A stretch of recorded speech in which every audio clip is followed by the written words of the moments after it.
Hallo, heute möchten wir zeigen, wie Sie ein externes Bedienfeld mit Potentiometer und Links-Rechts-Laufschalter an Ihrem LS-S100 anschließen können.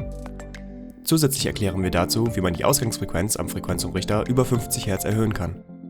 In unserem ersten Video zu dem LS-S100 haben wir demonstriert, wie die Grundparameter zur Inbetriebnahme eingestellt werden. Die Schritte hierfür sowie die folgenden können Sie auch in unserer Kurzanleitung nachlesen. Ein Link hierfür befindet sich in der Videobeschreibung. Beginnen wir nun damit, wie Sie das Bedienfeld an dem FU anschließen. Als erstes klemmen wir das Potentiometer an. Die Abdeckung des Umrichters wird entfernt und wir sehen die benötigten Anschlüsse VR, V1 und CM. Hier werden die Adern 1, 2 und 3 angeschlossen. Es wird jetzt die Ader 1 an den Anschluss VR geklemmt, dann die Ader 2 an V1 und 3 an CM. Hier sehen Sie, wie die Drähte am Poti aufgelegt wurden. Als nächstes wird der Drehrichtungsschalter angeschlossen. Dieser wird an P2, CM und P1 angeklemmt. Hier werden jetzt die restlichen Adern 4, 5 und 6 angeschlossen. Die Ader 4 wird an P2 befestigt, die Ader 5 an CM und die Ader 6 an P1. Hier sehen Sie die Verdrahtung am Drehrichtungsschalter. Sind diese Schritte erledigt, kann das Gehäuse wieder verschlossen werden. Um das Bedienfeld zu aktivieren, müssen jetzt noch zwei Einstellungen am Frequenzumrichter getätigt werden. Wir navigieren am Display des FUs zu dem Parameter FRQ, indem wir viermal die Oben-Taste betätigen.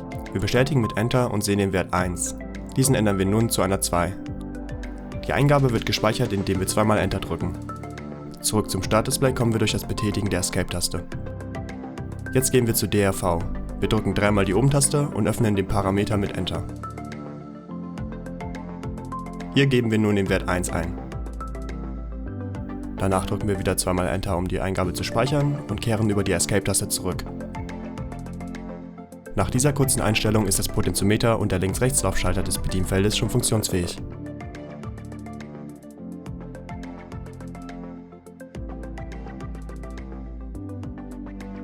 Nach der Grundparametrierung des Frequenzumrichters ist die Ausgangsfrequenz auf 50 Hz begrenzt.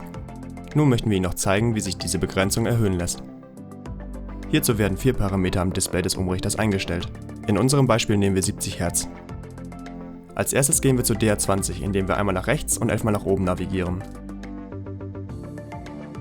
Wir öffnen die Einstellungen mit Enter und sehen den Wert 50. Diesen Wert müssen Sie nun zu Ihrer gewünschten Ausgangsfrequenzbegrenzung umändern.